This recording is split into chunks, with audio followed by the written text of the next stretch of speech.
Nick in Pittsburgh. Hi, Nick. What's on your mind today? Hey, morning, Dan. 5'10", $180. Awesome. Hey, first, man, it is an absolute privilege to get through and talk to you.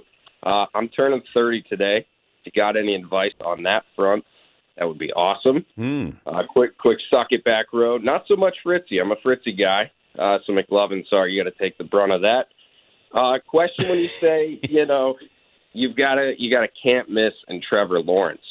I understand we got to say those things about guys in the draft, but we have busts every year on those can't miss guys. So, is that something different about Trevor or, something we got to say about someone every year? Well, appreciate the time, man. Love the show. No one calls in and says they hate it. So thanks again. Thank you, Nick. Happy birthday. Turning 30.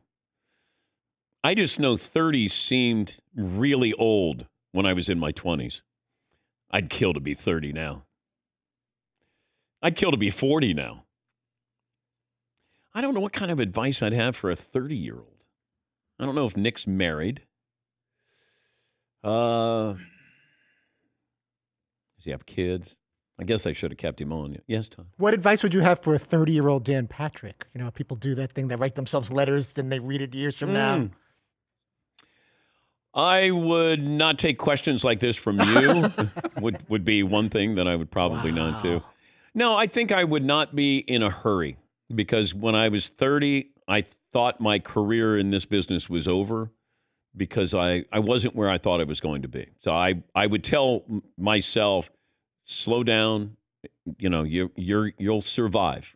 Talent survives, and you just get your opportunity, but you make the most of it. When you get that opportunity. Yeah, Pauline. I think I'd tell a 30-year-old, let's say this guy who called in was single.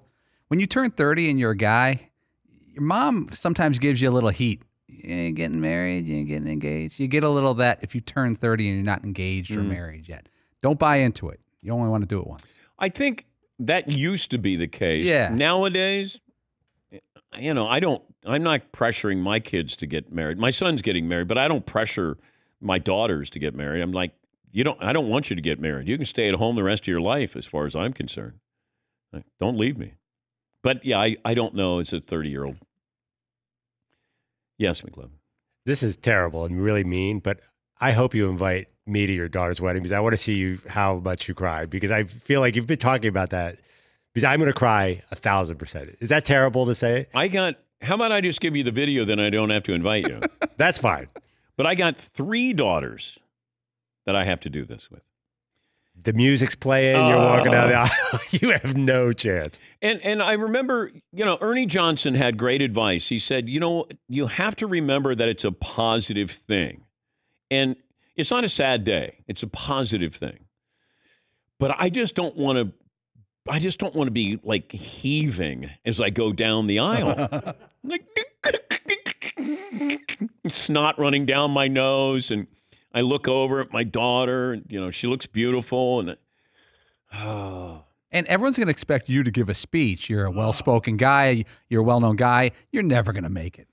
I already said to my wife, I have to give a speech at the rehearsal dinner for my son, and I said, we're giving this. Like I can't do it, and she goes, "Oh, you can do this. You speak for a living." I go, I can't do this.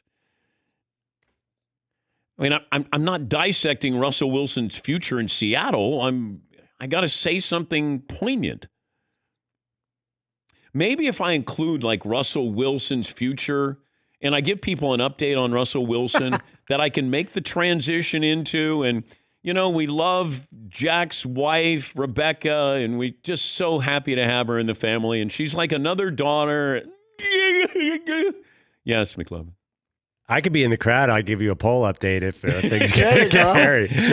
Yeah. Will this last? Yes or no? 100% say yes. I could have you guys raise your hand as you do on the show, and I go, yes, Todd. And then you could do mock headlines. That's perfect. Yeah. And then I can't be emotional. You really want Todd doing mock headlines at your daughter's wedding? Yes. Or your son's wedding? Yes. Any wedding whatsoever? Yeah. You do? Yeah. Yeah. Oh, dear. Yeah. Talk about like best man speeches going wrong. Ooh. Then you're inviting the toddler in with all of his bag of tricks. And bag of issues. I've already told the best man, brevity is really important when you give your speech. The best man speech, should not be more than 5 minutes at the most. At the most. And I would probably do 3 minutes. 3, maybe 4 at the most. Don't tell inside jokes. Don't make fun of what his life was like with old girlfriends. Don't do any of that stuff. Nothing. Because you know what? You're not funny. You're not. You're not. Yes, he. Right. It's like, you know what? That might be the lesson that I would tell 30-year-old me. You're not as funny as you think you are. That's a hard lesson for people to learn. You're not as funny as you think you are. I went to one, and best man speech was ticking over 15 minutes. Oh. And he's telling stories, but they're really stories that like 4 people. He's got a beer in his hand. Me and Murph were in South Padre And Island. you wouldn't believe what he did. He came back to the room, and he had not 1 but 2. And then you're going, no, we didn't see him for 3 days. Like, oh, that's not good. Yes, Todd. Imagine being on stage and pausing for that moment where the humor and the laughter is supposed to come. Yeah. And it's just dead And silent. you know that feeling. I sure do. You know that Like, feeling. wait a second. This is where they're supposed to laugh. I guess I'll just go on to the next thing and start cursing and see what happens. Oh.